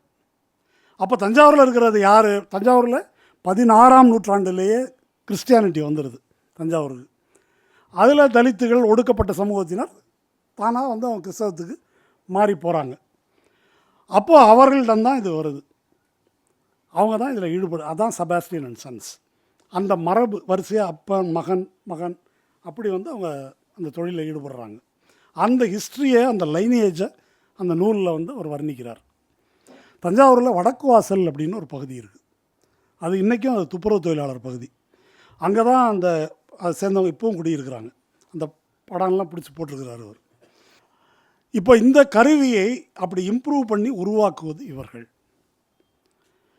இந்த கருவி இப்போ இவங்க சொல்லக்கூடிய பிரபலமான வித்வான் பாலக்காடு மணியையர் என்று அவர் அந்த அவார்டை திருப்பி கொடுத்துருக்காருல. அவர் எங்கள் தாத்தா வாங்கின அவார்டை நாங்கள் திருப்பி கொடுக்குறோன்னு பேரன்னு சொல்லியிருக்காரு. அவர் பாலக்காடில் இருக்கிறார். மிருதங்கம் தஞ்சாவூரில் ரெடி ஆகுது. என்ன செய்வது பார்க்குறாரு. பாலக்காடுலேருந்து தஞ்சாவூருக்கு மாற்றிக்கிட்டு வந்துடுறாரு. எது முக்கியம்னு கவனிங்க. நீ பெரிய வித்வானாக இருக்கலாம், மிருதங்கம் எங்கே இருக்குது? இங்கே தான் இருக்குது. தஞ்சாவூரில் தான் அதை செய்பவர்கள் இருக்கிறார்கள். மதுரை மற்ற இடத்துலையும் இருக்கிறாங்க. பட் அதில் வந்து மோஸ்ட் ஸ்கில்டு யாருன்னாக்கா தஞ்சாவூரில் இருக்கிறாங்க. அதனால் இங்கே ஒரு வீடு எடுத்து தங்குறாரு. அது தங்கி அதில் வந்து ஒரு பர்லாந்துன்னு ஒருத்தர், பல பேர் இருக்கிறாங்க, அதில் ஒருத்தர் அவரை வந்து இவர் வீட்டுக்கே வரவழைச்சு ஒரு கொட்டகையை போட்டு அங்கேயே தங்க வச்சு அந்த மிருதங்கங்களை செய்வதற்கு பயன்படுத்தி கொள்கிறார். மிருதங்கம் பற்றி 2003 இந்த கர்நாடக சங்கீத வித்வான்களில் இந்த மிருதங்க வித்வான் ஒருத்தர் உமையாள்புரம் சிவராமன் என்பவர் அவுட்லுக் பத்திரிகையில் ஒரு பேட்டி கொடுத்துருக்காரு. அதில் என்ன சொல்கிறாரு, நீங்கள் பசுவை கொண்டு தானே மிருதங்கம் தயார் பண்ணுறீங்கன்னு கேட்குறாங்க. 2003 அப்போல்லாம் வாஜ்பாய் ஆட்சி. ஐயோ அபச்சாரம், அதெல்லாம் நாங்கள் கொள்றதே கிடையாது. செத்த மாடு தான், அந்த தோலை தான் எடுத்து நாங்கள் யூஸ் பண்ணுவோம், இதுக்காக நாங்கள் வந்து கொள்வது கிடையாது அப்படின்னு அவர் சொல்கிறார். அது ஒரு கடைந்தெடுத்த பொய். அது அதை பற்றி கிருஷ்ணா இவங்கள்ட்ட கேட்குறாரு. அப்போ அவங்க சொல்கிறாங்க, மாடு செத்து போச்சு அப்படின்னா ரத்தம் உறைஞ்சிரும். உறைஞ்சிட்டாக்கா அந்த தோல் என்பது பிளைவுட் மாதிரி ஆகிடும். அதுக்கப்புறம் அதை வந்து பயன்படுத்தவே முடியாது. அப்போ என்ன, எந்த தோலுங்க வேணும்? 2 கன்றுகள் ஈன்ற பசுமாடு, 2வது கன்று ஈன்ற கையோடு அதை வெட்டிடணும். வெட்டி உடனே அந்த தோலை எடுக்கணும், ரத்தத்தை வடிச்சிட்டு. ஏன் 2வது கன்று ஈன்ற உடனே? அப்போ தான் அந்த தோலுக்கு எலாஸ்டிசிட்டி இருக்கும், விரிவாகும் தன்மை. அப்படி தான் எடுக்கணும் இதை. அப்படி தான் இந்த மிருதங்கம் தயாரிக்கிறோம். மிருதங்கத்தில் 3 தோல்கள் இருக்குது. எருமை மாட்டு தோல் இருக்குது, ஆட்டு தோல் இருக்குது, இந்த தோலும் இருக்குது. இதை வைத்து தான் செய்கிறோம். இதை வந்து மறுப்பார் இல்லை. இதை பற்றி அவர்கள் எப்பொழுதும் அதை வந்து அம்பலப்படுத்துகிறார். அவர் பாலக்காடு மணியர் இவங்கள்ட்ட காசை கொடுத்துருவார், தோல் அவங்க ரெடி பண்ணி கொண்டு வரணும். ஒரு எடுத்துக்காட்டு சொல்கிறேன். அவர்கிட்ட 60 மிருதங்கம் இருந்துச்சான் பாலக்காடு மணியர்கிட்ட. எதுக்கு 60 மிருதங்கம்? ஒவ்வொரு பாடகருக்கும் ஒரு மிருதங்கம்.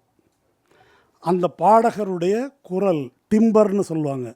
டிம்பர்னால் மரத்தில் இந்த ரேகை ஓடுதில்ல, அப்படி அந்த குரல் அதுக்கு தகுந்த மிருதங்கம். அதை வச்சு தான் அவர் வாசிப்பார். அதனால தான் அவர் பெஸ்ட்டு. அப்போது அவ்வளவு பேருக்கும் மிருதங்கம் அதை தயாரித்து நீங்கள் அதை இந்த இடத்துல ஒரு விஷயம் யோசித்து பார்க்கணும். ஒரு பாடகருக்கு தகுந்த மிருதங்கத்தை அவர் தயார் செய்து கொடுக்குறார், அந்த குரலுக்கு ஏற்ப. அப்படின்னாக்க இந்த மிருதங்கத்தை தயார் செய்பவன் இருக்கான் இல்லையா, அவனுடைய ஆற்றல் என்னவாக இருக்கணும்? அன்னைக்கு டேப் ரெக்கார்டு கிடையாது, பதிவெல்லாம் கிடையாது. இந்த பர்லாந்துவோ செபாஸ்டியனோ ஆல்காட்டானோ இது ஒரு சொல்கிற பல கேரக்டர்ஸ் அவங்க வந்து கச்சேரிக்கு போவாங்க. அங்கே அரியக்குடி ராமானுஜயங்கார் பாடுறாரு, இல்லை யாரோ ஒருத்தர் பாடுவார். அதை அப்படி கேட்பாராங்க இவர், இந்த பர்லாந்து. ரைட் சாமி செஞ்சிடுறேன் அப்படின்பாரான். அவ்வளோதான், காதில் வந்து அது இறங்கிடுது. காதில் அதை சேமித்து கொள்ளுகிறார். சேமித்து கொண்டு இந்த ரிதம் இன்ஸ்ட்ருமெண்ட்டை செய்கிறாரு. ஹார்மோனிக் இன்ஸ்ட்ருமெண்ட்டு நம்ம குரலில் இருக்கக்கூடிய பல இழைகள் இருக்குது. அந்த இழைகள் அதில் எப்படி கொண்டு வராங்க? அதுக்கு தகுந்த தோல் மட்டும் இல்லை, மிருதங்கத்தில் நடுவில் கருப்பாக ஒரு வளையம் இருக்கும், பார்த்துருப்பீங்க. அதை வந்து தொப்பின்னு சொல்லுவாங்க. அந்த இடம் அது என்ன அப்படின்னு சொன்னால், தஞ்சாவூர் பக்கத்தில் ரெட்டிப்பாளையம்னு ஒன்று இருக்குது, தப்பாட்டத்துக்கு புகழ்பெற்ற ஊர் அது. அந்த ரெட்டிப்பாளையத்தில் ஒரு கல் கிடைக்குது, அந்த கல் தான் அதுக்கு ஒர்க் ஆகும். அந்த கல்லை எடுத்து கொண்டு வந்து அதை பொடியாக நுணுக்கி அதை சோறோடு கலந்து பிசைந்து, அதுக்கு பேர் சாதம்னு சொல்கிறாங்க, அதை வந்து இந்த தோல் மேலே ஏற்றுவது. அதுக்கப்புறம் வாறு பிடிக்கிறது, இதெல்லாம் செய்து அது தயாரிக்கப்படுது. இதை வந்து இப்படி காதில் வாங்கின அந்த ஒலியை வைத்து கொண்டு இதை இவர்களால் செய்ய முடிந்திருக்கிறது அப்படின்றது ரொம்ப முக்கியமானது. இதெல்லாம் இப்படியெல்லாம் செஞ்சுருக்கிறாங்களே அப்படின்னு சொல்லிட்டு இவர் ஒரு மிருதங்க வித்வான்ட்ட நேராக, இப்போ உயிரோடு இருக்கிற மிருதங்க வித்வான் தான், உமையாள்புரம் சிவராமன் நினைக்கிறேன், இப்போ இருக்காரா என்னன்னு தெரில. அவர்கிட்ட இவர் போய் பேட்டி கேட்குறாரு. இந்த மிருதங்க கலைஞர்கள் மிருதங்கம் செய்கிறாங்களே அவங்கள பற்றி என்ன நினைக்கிறீங்க? இல்லை, நாங்கள் பாடுறதை பார்த்து அவங்க செய்கிறாங்க, பாடுறதை கேட்டு அவங்க செய்கிறாங்க. அவங்கள்ட்ட கேட்குறாரு, எப்படி நீங்கள் இதை செய்கிறீங்க? அவங்க வந்து அவங்களுக்கு இந்த என்ன சொல்கிறது, இந்த ஆணவம்லாம் இல்லை. பல கச்சேரி கேட்குறோம், அவங்க கேட்குறத அப்சர்வ் பண்ணி நாங்கள் செய்கிறோம். இது முரண்பாடு எங்கே வருது அப்படி சில இடங்களை அவர் வந்து சொல்கிறார். ராஜமாணிக்கம் என்று ஒரு தலித் இதை செய்யக்கூடியவர், அவருக்கும் ஒரு மிருதங்க வித்வானுக்கும் ரேட்டு கூட்டி கேட்குறாரு. விலைவாசி ஏறி போச்சு அப்படின்னு, பாலமுரளி கிருஷ்ணா கச்சேரிக்கு வாசிக்க போகிறேன், ஒரு மிருதங்க ரெடி பண்ணு அப்படின்றாரு. ரேட்டு கூட்டி கேட்குறாரு. ரேட்டு என்ன இவ்வளோ கேட்குற, அப்போ நீ செஞ்சு கொடுத்தா அது 15 வருஷம் நிற்குமா, 10 வருஷம் நிற்குமா அப்படின்னு ஏடா உடமாக இவர் கேட்குறாரு. இவர் வந்து அதுக்கு மேலே பொறுக்க முடியாமல், நான் எல்லாம் செஞ்சு கொடுப்பேன், கரெக்டாக சாதம் வச்சு பாலமுரளி கிருஷ்ணா குரலுக்கு நான் செஞ்சு கொடுப்பேன், நீங்கள் காசு எனக்கு வர வேண்டிய காசை நீங்கள் வாங்கிக்குவீங்க அப்படின்னு சொன்னதோட அந்த கான்ட்ராக்ட் பிரேக் ஆகிடுது. எடுத்தெறிஞ்சு பேசிட்டார்ல, பிரேக் ஆகிடுது. அவர் டிஎம் கிருஷ்ணாட்ட சொல்கிறாரு, அப்போ தான் நான் யோசித்தேன், இந்த நாதம் என்னுடைய விரலிலிருந்து வருகிறதா அவன் கையிலிருந்து வருகிறதா. ஒத்துக்கல, யோசிச்சார் அவங்க அப்படின்னு அதை பதிவு பண்ணுறாரு. இதே பாலக்காடு மணியையருக்கு ஒரு மிருதங்கம் செஞ்சு கொடுக்குறாரு. அந்த பக்கம் அந்த பழனி சுப்பிரமணிய பிள்ளை இசைவேளாளர், அவருக்கும் மிருதங்கம் செஞ்சு கொடுக்குறாரு. நம்ம பாலக்காடு மணியருக்கு என்ன இருந்தாலும் நீ அவனுக்கு செஞ்சு கொடுக்குற மாதிரி இல்லை இந்த மிருதங்கம். திரும்ப திரும்ப சொல்கிறாரு, என்னென்னவோ ரிப்பேர் பண்ணுறாரு இவர், பண்ணிவிட்டு இல்லை நீ சரியாக செய்யலை அப்படின்னு மணியர் திரும்ப திரும்ப சொல்கிறாரு. கடைசியாக பரலாந்தவர்கிட்ட, சாமி கோச்சிக்க கூடாது, நான் ஒன்று சொல்லவா அப்படின்னாராம். பிரச்சனை அதில் இல்லை, உங்கள் விரலில் இருக்குதுன்னாராம். சுப்பிரமணிய பிள்ளையின் விரல் உங்களுடைய விரல். அப்போது இந்த மிருதங்கத்தை செய்யணும், எப்படி செய்ய முடியும் என்பதற்கு அதில் எப்படி வேணும் அப்படின்னு இவங்க சொல்லுவாங்க. இதை செய்கிற கலைஞனுக்கு என்னெல்லாம் தெரிஞ்சிருக்கணும்னு சொல்கிறாரு. The artist emotional nature, the texture of his fingers, the strength of his strokes, playing style. எதெல்லாம் தெரியணும்? மணியையருடைய விரல் எவ்வளோ மென்மையானது, எப்படிப்பட்டது, அவர் எவ்வளவு தட்டுவார், அவருடைய ஸ்டைல் என்ன. மாட்டுத்தோல் மட்டும் தெரிஞ்சால் பத்தாது, இந்த மனுஷன் தோல் பற்றியும் தெரியணும். இத்தனையும் தெரிந்து செய்யக்கூடிய கலைஞர்கள். இதை வந்து இவர்கள் ரெக்கக்னைஸ் பண்ணலை அப்படின்னு சொல்கிறது. அப்புறம் இந்த பசு வதை பற்றிய இந்த சித்திரம், அதுக்கு ரொம்ப ஒரு சுவையான ஒரு சம்பவம் சொல்கிறாரு. மணியர் வந்து காசு கொடுத்து 100 ரூபா கொடுத்து அனுப்புகிறாரு, 120 ரூபா மாட்டுக்கு கேட்குறான். மாட்டை பிடிச்சிட்டு வந்து ஐயர் வீட்டு வாசலில் நிறுத்திடுறாரு. இதுக்கு 120 ரூபா கேட்குறான். ஐயோ அபச்சாரம், என் கண்ணில் காட்டாத அதை, அந்தாண்ட எடுத்துன்னு போய் விட்டு. அதை தான் இவர் என்ன எழுதுகிறாரு, பசுவுக்கும் பிராமணனுக்கும் இடையில் பாவத்தை வாங்கி கொள்ள ஒரு தலித்து நிற்கிறான். உனக்கு தான் வெட்டி கொடுக்குறான், அவனுக்காக ஒன்றும் வெட்டலை இல்லையா. அப்போது இந்த மாதிரி இப்போது இது எல்லாமே வந்து இவங்களுக்கு பிரச்சனை. அப்போது இதுதான் சாதி ரீதியான ஒடுக்குமுறை. இதனுடைய வரலாறு வந்து இதுதான். இதை தான் எம்எஸ் சுப்புலட்சுமியை பற்றி விவரிக்கிறார். எம்எஸ் சுப்புலட்சுமியை பற்றி அவங்க திட்டேன்னு சொல்கிறாங்க. எம்எஸ் சுப்புலட்சுமி என்ன சொல்லியிருக்காருன்னா, அவங்க ஒரு தேவதாசி குலத்தில் பிறந்தவர்கள். அவரை வந்து சதாசிவம் கல்யாணம் பண்ணிக்கிறார். சதாசிவத்துக்கு ஏற்கனவே திருமணமாய் 2 பிள்ளைகள் இருக்கிறாங்க. அவங்க இறந்துடுறாங்க, 2ஆம் தரமாக வர்றாங்க இவங்க. அப்படி வந்த எம்எஸ் சுப்புலட்சுமியை கிட்டத்தட்ட ஒரு பார்ப்பன பெண்ணாக மாற்றி அப்படி ஒரு அடையாளமாக ஐக்கானாக வந்து உருவாக்குறாங்க. அப்படின்றது தான், அப்படி உருவாக்கி அவங்களுக்கு இயல்பாக இருந்த இசையாற்றலை அவர்கள் கெடுத்து விட்டார்கள் என்பது தான் அவர் வந்து எழுதியிருக்கிறார். அப்படி எப்படி யூஸ் பண்ணிக்கிட்டாங்க, இப்படி பொம்மநாட்டிகள் பாடக்கூடாதுன்னு சொன்னவர் ஒரு தேவதாசி பெண்ணை எப்படி மகாபெரிவா பயன்படுத்தி கொண்டார். அவர் பாட்டு எழுதி கொடுக்குறாரு ஐநா சபையில் போய் பாடுறதுக்கு. ஏனென்றால் இன்றைக்கு இளையராஜாவை எப்படி உயர்த்துகிறார்களோ அந்த காரணத்துக்காக தான் எம்எஸ் சுப்புலட்சுமியை அன்றைக்கு உயர்த்தி இருக்கிறார்கள் என்பதை நாம் வந்து பார்க்கணும். அதனால் இதுதான் இந்த இசை.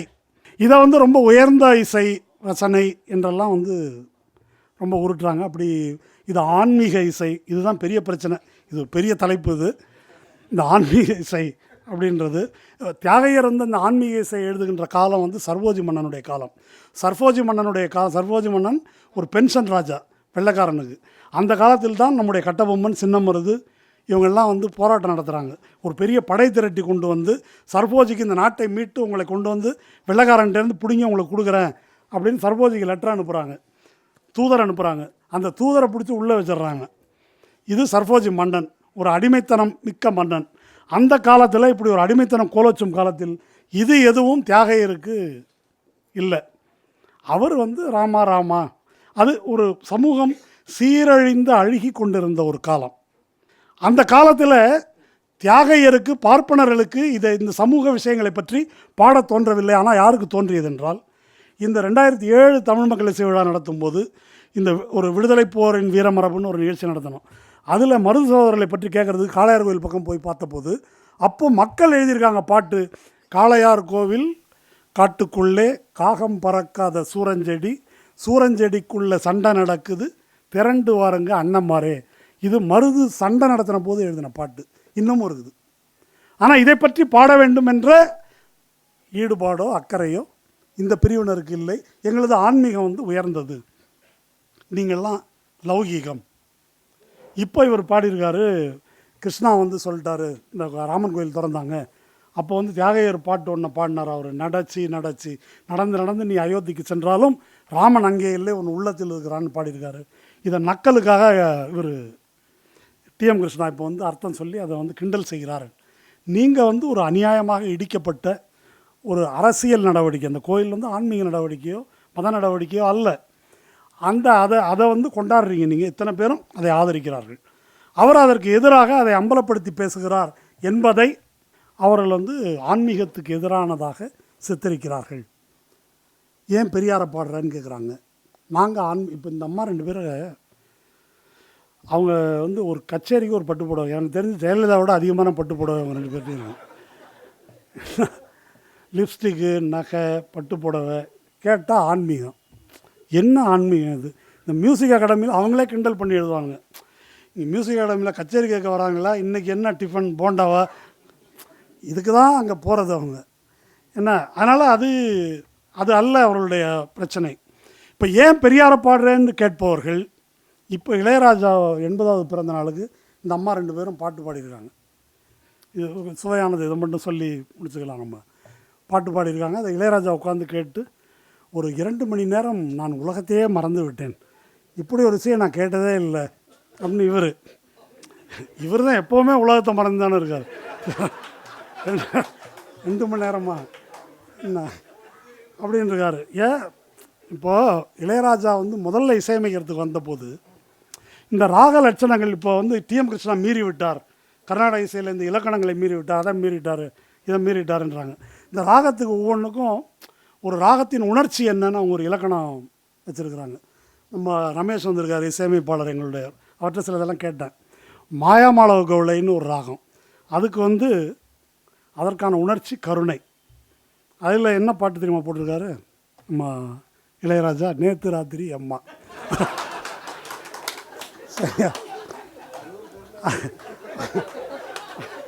அடுத்தது சுபபந்துவராளின்னு ஒரு ராகம்.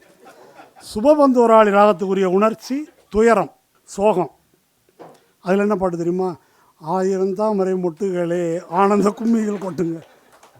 மத்தியமாவதின்னு ஒரு ராகம், அது நண்பகலில் பாட வேண்டிய ராகம் அவர்களுடைய இலக்கணப்படி. அந்த பாட்டில் என்ன, அதோட வெஸ்டர்னை கலந்து நிலா காயுது, இது வந்து அந்த ராகம். இந்த மாதிரி ஸ்வரஜதி என்று அவர்களுக்கு ஒன்று சொல்லி கொடுப்பாங்க முன்னால், இந்த சரிகம பதனி ஆரம்பத்தில். அதில் வந்து ஒரு இந்த பாட்டு கேட்டிருக்கீங்களா? மாம ஊடு மச்சு ஊடு பரிசம் போட்டது குச்சு ஊடு அப்படின்னு ஒரு பாட்டு இருக்குது. அது அவங்க ஒரிஜினலாக கர்நாடக சங்கீதத்தில் பயிற்றுவிக்க ராரவேணு கோபாலா ராஜித சத்குண ஜெயசீலா, அதுக்கு இவர் இப்படி பாட்டு போட்டிருக்காரு. இதெல்லாம் பழைய காலத்து இளையராஜா. அந்த இளையராஜா நமக்கு நல்லா இருக்கு. என்ன இப்போது இந்த காலையில் பாடும் பாடு, மத்தியானம் பாடுற இதெல்லாம் வந்து யாருக்கு? அவர் காமராஜ் சொன்னார் இல்லையா, இதெல்லாம் மன்னர்களுக்கு உரியது. இப்போ இந்த திருப்பதிக்கு வந்து சுப்ரபாதம் போடுறாங்கல்ல, அந்த வரி என்ன, வடமொழி சொல்லின் வரிகள் என்ன, எழுப்புறது கடவுளை. திருப்பள்ளி எழுச்சி தமிழில், அது திருவம்பாவை திருப்பாவை எல்லாம் இருக்கட்டும். தூங்குறவனை எழுப்புறதுக்கு இவ்வளவு, நீ அப்படிப்பட்டவன் இப்படிப்பட்டவன் எழுந்திரு. இது வீட்டில்னாக்கா எப்படி இருக்கும்? அது ஒரு கடவுளுக்கு மன்னருக்கு இப்படி தான் வந்து பாடப்பட்டிருக்குது. அவனுக்கு தான் மத்தியானம் ஒரு பாட்டு, சாயங்காலம் ஒரு பாட்டு, ராத்திரி ஒரு பாட்டு. மக்களை பொறுத்த வரைக்கும் பாட்டு எப்படி யதார்த்தமாக இப்படி இருந்திருக்கு. நடவு பாட்டு, ஏத்த பாட்டு, உழைப்பு சார்ந்த பாடல்கள் இருந்திருக்குது. அதில் தான் அவருடைய துயரத்தை சொல்லக்கூடிய பாடல்கள் இருந்திருக்குது. இப்படி தான் இருந்திருக்கே தவிர காலையில் பாடும் ராகம் இது அப்படின்னா ஆன்னு ஒரு இதெல்லாம் இருக்குது. நமக்கு எல்லா நேரத்துக்கும் ஒரே பாட்டு தான். துயரத்தில் இருப்பவனுக்கு தனித்தனி ராகம் என்ன அது கிடையாது. இப்போ இவரை உட்கார வச்சுக்கிட்டு இளையராஜாவை உட்கார வச்சுட்டு இவங்க 2 பேரும் ஒரு பாட்டு பாடுறாங்க. அவருடைய திரை இசை பாடல்களில் கிளாசிக்கல் எவ்வளோ அற்புதமாக இருக்குது அப்படின்றத இவங்க பாடி காட்டுறாங்க. அதை பேட்டி அதை தான் கேட்டு அவர் மெய்மறந்து போனார். என்ன பாட்டு பாடிக்கிறாங்க தெரியுமா? எடுத்த உடனே பாடுறாங்க, பனி விழும் மலர்வனம் பார்வை ஒரு புறம் இனி வரும் முனி வரும் தடுமாறும் கனி வரும். இதை பற்றி நான் விளக்கம் சொல்லலை. இதை சுருதி சொல்லி பாடுறாங்க. அவர் நான் மெய்மறந்தேன்றாரு. இப்போ பெரியாரை பாடினது பிரச்சனைன்றானுங்க. இந்த கேவலத்தை வந்து இந்த விருதை வேண்டான்னு சொல்லியிருக்கிற ரவிகிரண், அவர் வந்து சாகித்ய அகாடமி விருது வாங்கினவர், அவர் எனக்கு வேணாம் அப்படின்னு சொல்லிட்டாரு. அவர் அமெரிக்காவில் இருக்கார். அவன் எப்படி ஆளுன்னு பாருங்கள். அவன் மீட்டூவில் சிக்கின ஆள். மீட்டூவில் சிக்கி அகாடமியில் பாடக்கூடாதுன்னு வச்சுருக்காங்க. இது ஒரு தகுதி அவருக்கு. 2வது ஒரு தகுதி, அவர் ஒரு ராகம் கண்டுபிடிச்சிருக்காரு. அந்த ராகத்துக்கு பேர் நரேந்திர மோடினி. அப்போ நியாயமாக புறக்கணிக்க வேண்டியதானே. பெரியாரை பாடின அம்பேத்கரை பாடினேன்றது பிரச்சனை. நரேந்திர மோடினின்னு ராகம் கொண்டு வந்தது அவங்களுக்கு பிரச்சனை அல்ல. அதனால் இப்போ நம்ம தோழர் சொன்னது போல் முதல்ல இது கிருஷ்ணா பிரச்சனை அல்ல, இசைக்களவு பற்றிய பிரச்சனை, இந்த ஆன்மீகம் என்ற பெயரில் இருக்கக்கூடிய சமூக விரோத தன்மை குறித்த பிரச்சனை. நமக்கு மக்கள் இசை வேண்டும், இந்த தொடையை தட்டி பாடுறதுனால பயனில்லை, நமக்கு மக்கள் இசை வேண்டும் என்ற நோக்கத்தில் தான் தமிழ் மக்கள் இசை விழா தொடங்கினோம். நாட்டுப்புற இசை அடிப்படை உழைக்கும் மக்கள்கிட்ட இருக்குது.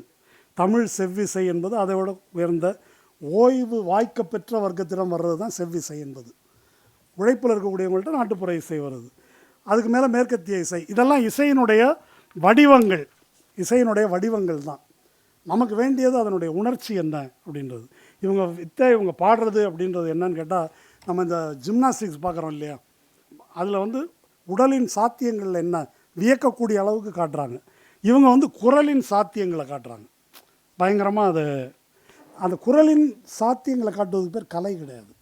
கலைன்னா அதில் உணர்ச்சி இருக்கணும். சொற்கள் இருக்குதோ சொற்கள் இல்லையோ, அதுக்கு வந்து உணர்ச்சி தேவை. அப்படி ஒரு உணர்ச்சி என்பது அது மக்கள் விடுதலைக்கானதாக இருக்க வேண்டும்.